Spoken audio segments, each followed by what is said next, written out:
Assalamu alaikum dear student. Today we will learn most important MCQs of indicate. Question number 1. Which of the following is the strongest acid? इनमें से कौन सा सबसे मजबूत है? Acetic acid, hydrochloric acid, carbonic acid या sulphuric acid? इसका जो सही ऑप्शन है वो है हाइड्रोक्लोरिक एसिड। हाइड्रोक्लोरिक एसिड एक मजबूत तेजाब है क्योंकि यह पानी में मुकम्मल तौर पर तहलील होकर हाइड्रोजन आयंस खारिज करता है। मिसाल के तौर पर एक HCl प्लस Cl माइनस, यानी ये पानी और हाइड्रोजन और क्लोरीन आयंस में तब्दील हो जाता है। सवाल number 2। Question number 2. Which organelle is known as the power house of the cell? कौन सी ऑर्गेनेलिस को खोलिए की पावर हाउस कहा जाता है? राइबोसोम, माइटोकॉन्ड्रिया, न्यूक्लियस या गोल्गी apparatus? इसका जो सही ऑप्शन है वो है माइटोकॉन्ड्रिया। माइटोकॉन्ड्रिया को पावर हाउस कहा जाता है क्योंकि ये खुलियाती तनफुस के दौरान एटीपी की शक्ल में तवानाई पैदा करते हैं। Question number 3. Which is the chemical formula of water? पानी का केमियाई फार्मूला क्या है? CO2, H2O, H3O2। का सही ऑप्शन है H2O। पानी 2 हाइड्रोजन एटम्स और 1 ऑक्सीजन एटम से मिलकर बनता है जो H2O मॉलिक्यूल बनाते हैं। Question number 4. Which gas is the most abundant in Earth's atmosphere? जमीन के माहौल में कौन सी गैस सबसे ज्यादा पाई जाती है? Oxygen, carbon dioxide, nitrogen, argon? इसका जो सही ऑप्शन है वो है नाइट्रोजन। नाइट्रोजन ये जमीन के माहौल का तकरीबन 78% हिस्सा है। Question number 5. What is the unit of force in the SI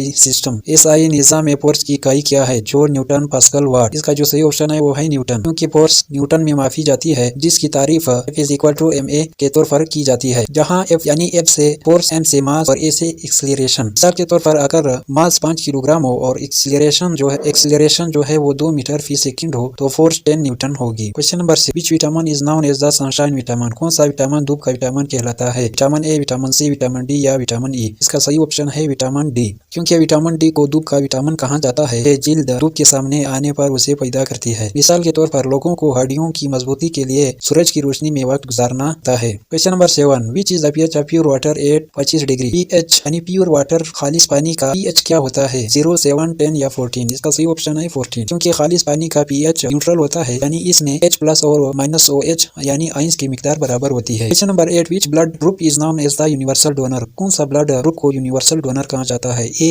B या O? इसका जो सही ऑप्शन है वो है D juice, O। Blood group O को क्योंकि इसमें एंटीजीनीज नहीं होते और ये किसी भी ग्रुप को दिया जा सकता है। Question number 9. What is the primary function of red blood cell? सुर्ख खून की खोलियों का बुनियादी इकाई क्या है? Fight infection, transport oxygen, reduce hormones या क्लॉट? का जो सही ऑप्शन है वो है B जूस, यानी ट्रांसपोर्ट ऑक्सीजन। सुर्ख खून के खोलिए हीमोग्लोबिन रखते हैं जो ऑक्सीजन के साथ जुड़कर उसे टिश्यूज तक पहुंचाते हैं। मिसाल के तौर पर हर बार सांस लेने से ऑक्सीजन खून में शामिल होकर जिस्म के मुख्तलिफ हिस्सों तक पहुंचती है। Question number 10. What is the speed of light in a vacuum? खला में रोशनी की रफ्तार क्या है? 3 × 8⁶ ms है या B जूस C है D है? इसका जो सही ऑप्शन है वो है B जूस, क्योंकि रोशनी खला में 3 × 10⁸ ms की रफ्तार से चलती है जो कायनात में सबसे ज्यादा रफ्तार है। मिसाल के तौर पर सूरज की रोशनी जमीन तक पहुंचने में तकरीबन 8 मिनट लेती है।